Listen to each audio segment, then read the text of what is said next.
नमस्कार दोस्तों, आज के वीडियो में हम बात करेंगे हेयर ट्रांसप्लांट सर्जरी से पहले की सेफ्टी प्रिकॉशन के बारे में।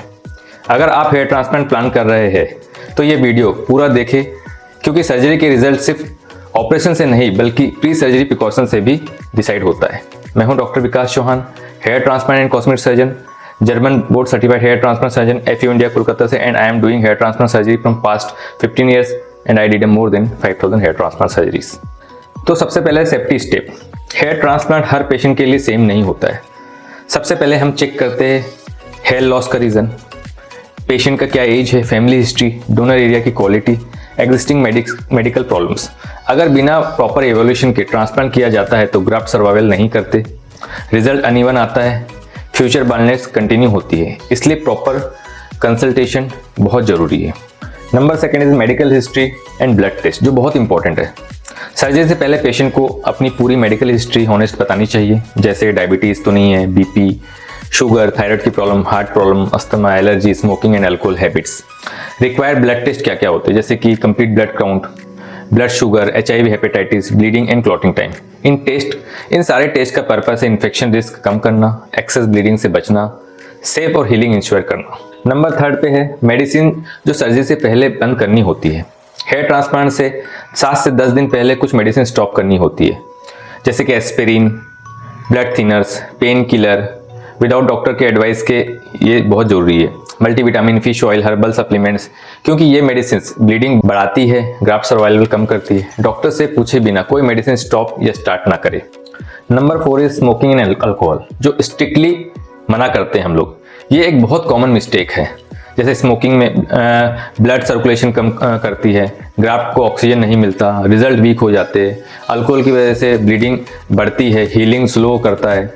7 दिन पहले और 7 दिन बाद strict no smoking and alcohol. Number 5 is scalp and hair care before surgery. Surgery से पहले स्कैल्प का हेल्दी होना बहुत ज़रूरी है।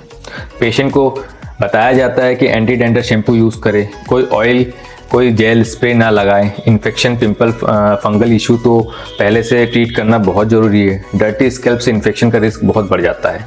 Number 6 is diet and hydration before surgery. Hair transplant के दिन आपको लाइट ब्रेकफास्ट करके आना है, जैसे कि आप चपाती, ब्रेड। एम्प्टी स्टमक रहने से थोड़ा सा पेशेंट को चक्कर आने के चांसेस रहते हैं, इसलिए लाइट ब्रेकफास्ट बहुत ज़रूरी है। कुछ प्रोटीन रिच फूड्स भी आप ले सकते हैं। प्लेंटी ऑफ वाटर हाइड्रेशन की बहुत ज़रूरी है, और जंक फूड वगैरह अवॉइड करें। डिहाइड्रेशन से डिजीनेस और बीपी इशू हो सकता है। Number 7 is sleep, stress and mental preparation. Patient का मेंटल रिलैक्स होना भी सेफ्टी का पार्ट है। सर्जरी के 1 दिन पहले प्रॉपर स्लीप बहुत ज़रूरी है। स्ट्रेस नहीं लेना है पेशेंट को, रियलिस्टिक एक्सपेक्टेशन रखना है। हेयर ट्रांसप्लांट एक ग्रेजुअल प्रोसेस है, रिजल्ट 6 से 12 महीने के अंदर आ जाता है। Number 8 clinic safety and sterilization.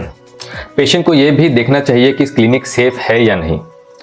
Sterilization होना चाहिए, OT का प्रॉपर, डिस्पोजेबल नीडल्स एंड होना चाहिए, है ना। ट्रेन मेडिकल स्टाफ होना चाहिए, इमरजेंसी मेडिसिन अवेलेबल होना चाहिए, क्वालिफाइड डॉक्टर भी प्रेजेंट होना चाहिए। चीप पैकेज के चक्कर में सेफ्टी कॉम्प्रोमाइज ना करे। Number 9 consent and counselling. Surgery से पहले रिटन कंसेंट लिया जाता है, प्रोसीजर के बारे में रिस्क बेनिफिट एक्सप्लेन किया जाता है पेशेंट को, फ्यूचर हेयर लॉस के बारे में भी पेशेंट को अच्छे से बताया जाता है, ताकि पेशेंट को एजुकेट किया जाता है बेटर सेटिस्फेक्शन के लिए। तो दोस्तों, हेयर ट्रांसप्लांट सिर्फ एक कॉस्मेटिक सर्जरी नहीं है, ये एक मेडिकल प्रोसीजर है जिसमें सेफ्टी सबसे इंपॉर्टेंट है। अगर प्री सर्जरी प्रिकॉशन फॉलो किया जाता है तो सर्जरी सेफ होती है, ग्राफ्ट स्ट्रॉन्ग ग्रो करते हैं, रिजल्ट काफ़ी अच्छा और नेचुरल आता है। अगर आप हेयर ट्रांसप्लांट प्लान कर रहे हैं तो क्वालिफाइड डॉक्टर और सेफ क्लिनिक ही चूज करें। अगर आप काफ़ी लंबे समय से हेयर फॉल से परेशान हैं, बाल्डनेस से परेशान हैं, और आप सोच रहे हैं कि मुझे हेयर ट्रांसप्लांट कराना है, तो आप हम लोगों के क्लिनिक में आके विजिट कर सकते हैं, ताकि मैं आप लोगों को कंसल्ट कर सकूं, आप लोगों को एक सही गाइडेंस दे सकूं। वीडियो अच्छा लगे तो लाइक करें, शेयर करें उन लोगों के साथ जो हेयर ट्रांसप्लांट सोच रहे हैं, और चैनल को सब्सक्राइब करें for more hair science video के लिए। तो थैंक यू सो मच।